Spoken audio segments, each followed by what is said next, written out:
AP రాజకీయాలలో కీలక పరిణామాలు చోటు చేసుకుంటున్నాయి.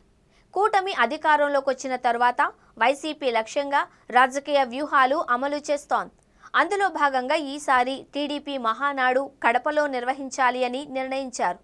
ప్రతిష్టాత్మకంగా ఏర్పాటు చేస్తున్న వేళ టీడీపీలో పులివెందుల కేంద్రంగా ఊహించని పరిణామాలు ఇప్పుడు పార్టీకి టెన్షన్గా మారుతున్నాయి. సొంత పార్టీ నేతల వార్ ఉద్రిక్తతకు దారితీస్తోంది. పులివెందుల టీడీపీలో ఇరు వర్గాల మధ్య విభేదాలు తారాస్థాయికి చేరాయి. జిల్లా ఇన్ఛార్జ్ మంత్రి సవిత సమక్షంలో బీటెక్ రవి వర్గీయులు శాసనమండలి సభ్యుడు భూమిరెడ్డి రామ్గోపాల్ రెడ్డిపై దాడికి దిగారు. సమావేశానికి రామ్గోపాల్ రెడ్డి కూడా హాజరు కావడంతో సమావేశానికి రాకూడదు అంటూ వేముల టీడీపీ ఇన్ఛార్జ్ పార్థసారథి రెడ్డి వర్గీయులు గోపాల్ రెడ్డిపై దాడికి దిగారు. వైసీపీకి అనుకూలంగా వ్యవహరిస్తున్నారు అని, టీడీపీ నాయకులు చేస్తున్న పనుల్లో అడ్డు తగులుతున్నారు అని పార్థసారథి రెడ్డి వర్గీయులు ఆరోపించారు.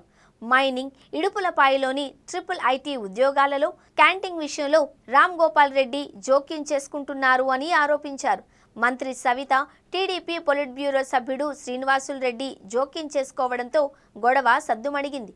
గత 10 రోజుల క్రితం వేముల మండలంలో కాంట్రాక్టు విషయంలో పార్థసారథి రెడ్డి, ఎమ్మెల్సీ రామ్ గోపాల్ రెడ్డి వర్గీయుల మధ్య ఘర్షణ జరిగింది.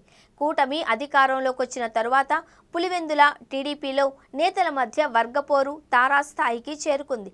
TDP MLC Bhumireddy Ram Gopal Reddy, TDP incharge BTech Ravi వర్గాల మధ్య గత కొద్ది నెలలుగా ఆధిపత్య పోరు జరుగుతోంది. ఇసుక టెండర్లు, రేషన్ డీలర్ల పోస్టుల విషయంలో విభేదాలు బయటపడ్డాయి. ఇసుక టెండర్లు తమ వారికే దక్కాలి అని, మరెవ్వరికీ ఇసుక టెండర్లు రావద్దు అని బీటెక్ రవి వర్గీయులు కలెక్టరేట్లో హడావిడి చేశారు.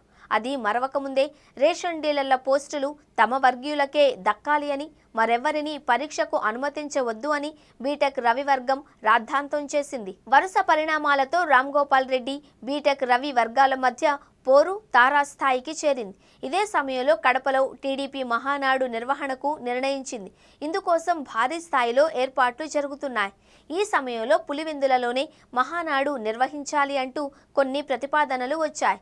అయితే ఇప్పుడు పులివెందులలో సొంత పార్టీకి చెందిన నేతలే ఇలా బాహాబాహీకి దిగడం హైకమాండ్కు సమస్యగా మారుతోంది.